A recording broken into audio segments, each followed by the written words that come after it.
बिजनौर जनपद में नेहटौर ब्लॉक की ये ग्राम प्रधान सिर्फ इसलिए खुश है क्योंकि इनके कार्यकाल में 6 महीने का इजाफा कर दिया गया है। मतलब कि अगले 6 महीने तक और ये प्रधान बने रहेंगे और सरकार का यह फैसला समूचे उत्तर प्रदेश के लिए आया है। तो यहाँ सिर्फ तस्वीर है नेहटौर के ब्लॉक से आ रही है, लेकिन इसके क्या कारण है, अंदरूनी क्या इसकी वजह हो सकती है, ये इन ग्राम प्रधानों को भी नहीं पता। अगर आप भी अंदर की वजह जानना चाहते हैं पूरी खबर को डिटेल में, तो आप इस वीडियो को पूरा देखिए ताकि आपको पूरी बात बारीकी से समझ में आए।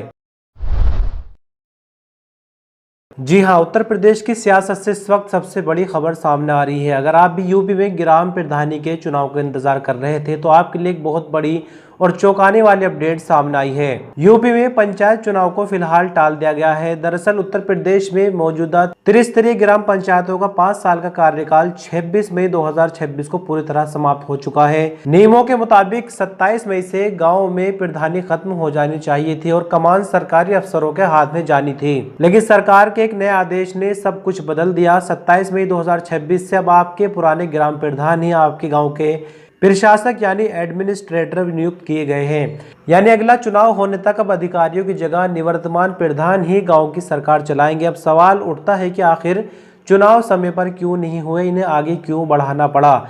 इसके पीछे 2 बड़े कारण हैं। पहला कारण ओबीसी आरक्षण का पेच। सुप्रीम कोर्ट के निर्देशानुसार ट्रिपल टेस्ट के जरिए पिछड़ा वर्ग आरक्षण तय करने के लिए सरकार ने एक समर्पित पिछड़ा वर्ग आयोग का गठन किया है। इस आयोग को अपनी फाइनल रिपोर्ट सौंपने में करीब 6 महीने का समय लग सकता है, तो इसलिए भी पंचायत के चुनाव आगे बढ़ाए गए हैं। दूसरा कारण 2027 का सेमीफाइनल यानी अगले साल की शुरुआत में उत्तर प्रदेश में विधानसभा चुनाव होने हैं।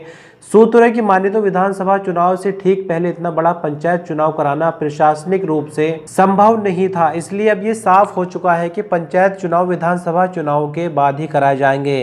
तो इस हिसाब से आगे 6 महीने का समय इसमें और लग सकता है, क्योंकि अगर हम देखें तो मई से नवंबर तक 6 महीने का वक्त खत्म हो जाता है। लेकिन जैसे कि विधानसभा की चुनाव अगले साल 27 में है, तो आगे 6 महीने और ग्राम प्रधानों को मिल सकते हैं। तो अब बात करते हैं ग्राम प्रधानों के अधिकारों को लेकर। जिस तरह से पिछले 5 सालों से चल रहा था सब कुछ ऐसे ही चलेगा या आगे कुछ बदलाव प्रधानों के अधिकारों में भी हुआ है। तो यहाँ आपकी जानकारी के लिए बता दें, प्रधानों को ये सौगात सिर्फ 6 महीने या अगले चुनाव होने तक के लिए मिली है।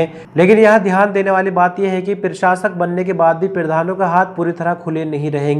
वह गांव में साफ सफाई मनरेगा और रूटीन के विकास कार्य तो संभाल सकेंगे, लेकिन कोई भी बड़ा नीतिगत यानी पॉलिसी लेवल का फैसला अपने दम पर नहीं ले पाएंगे। अगर कोई इमरजेंसी या बड़ा काम पड़ता है तो उन्हें डीपीआरओ के जरिए सीधे जिला मजिस्ट्रेट यानी डीएम से मंजूरी लेनी होगी। यानी पावर तो रहेगी लेकिन सरकारी निगरानी के साथ। इस बीच राज्य निर्वाचन आयोग वोटर लिस्ट को फाइनल टच देने में जुटा हुआ है, जो जून के पहले या दूसरे हफ्ते तक जारी हो सकती है। तो कुल मिलाकर उत्तर प्रदेश के गांव में चुनावी बिगुल अब लंबा खिंच गया है और मौजूदा ग्राम प्रधानों को बोनस के रूप में 6 महीने मिल चुके हैं। सरकार के इस ऐतिहासिक फैसले पर आपकी क्या राय है? क्या अधिकारियों की जगह प्रधानों को प्रशासक बनाना सही फैसला है? हमें कमेंट बॉक्स में जरूर बताएं। हम जल्दी मिलेंगे किसी और नए टॉपिक के साथ, तब तक के लिए अपना ख्याल रखिएगा। शुक्रिया।